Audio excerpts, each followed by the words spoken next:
Daily Words of God. The second juncture, growing up.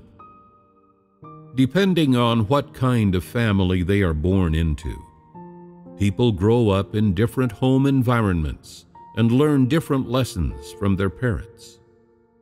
These factors determine the conditions under which a person comes of age, and growing up represents the second critical juncture of a person's life. Needless to say, people have no choice at this juncture either. It too is fixed, prearranged. 1.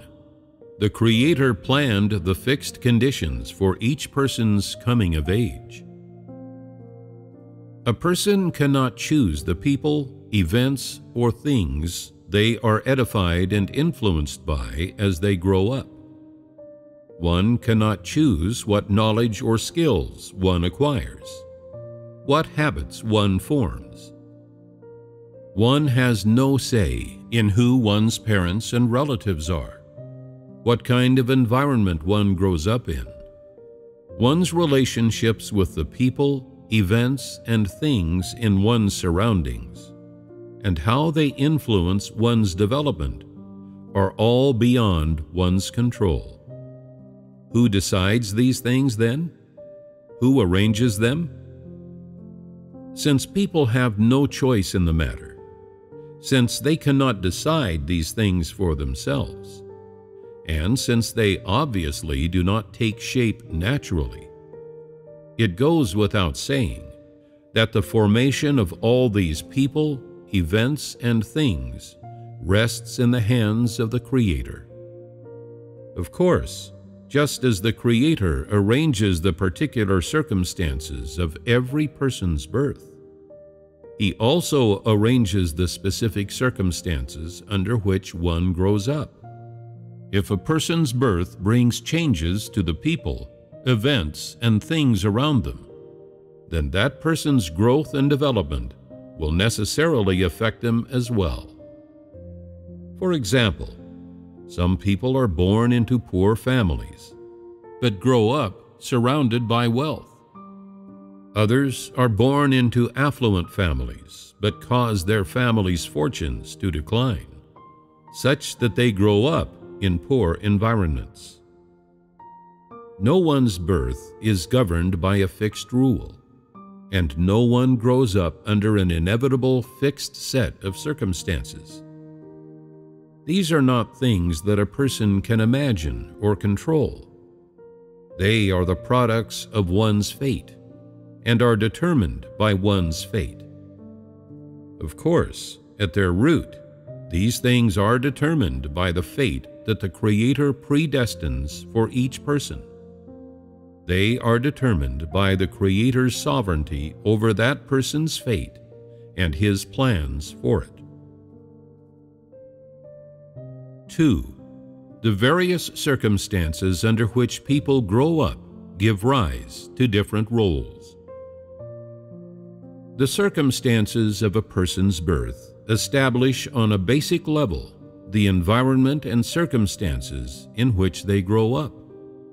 And the circumstances in which a person grows up are likewise a product of the circumstances of their birth.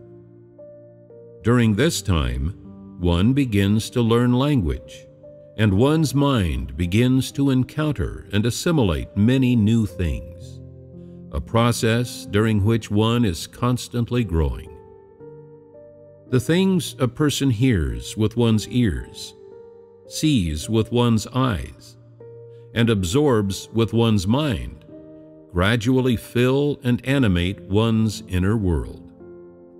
The people, events, and things that one comes into contact with, the common sense, knowledge, and skills one learns, and the ways of thinking that influence one, with which one is inculcated or taught, will all guide and influence a person's fate in life. The language that one learns as one grows and one's way of thinking are inseparable from the environment in which one spends one's youth. and that environment consists of parents and siblings, and the other people, events, and things around them. So, the course of a person's development is determined by the environment in which one grows up, and also depends on the people, events, and things that one comes into contact with during this period of time. Since the conditions in which a person grows up are predetermined long in advance, the environment in which one lives during this process is also, naturally, predetermined.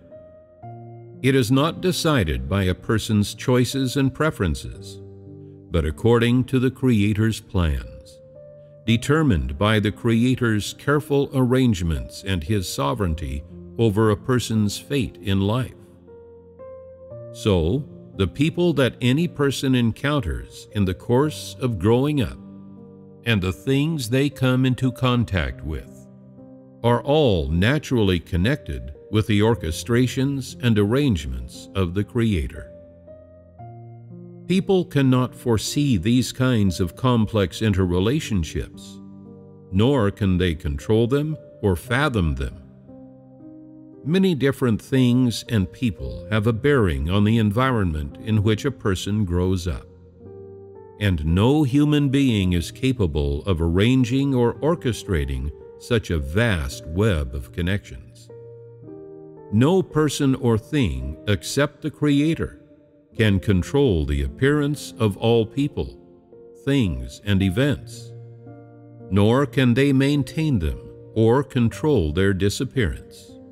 And it is just such a vast web of connections that shapes a person's development as predestined by the Creator and builds the various environments in which people grow up.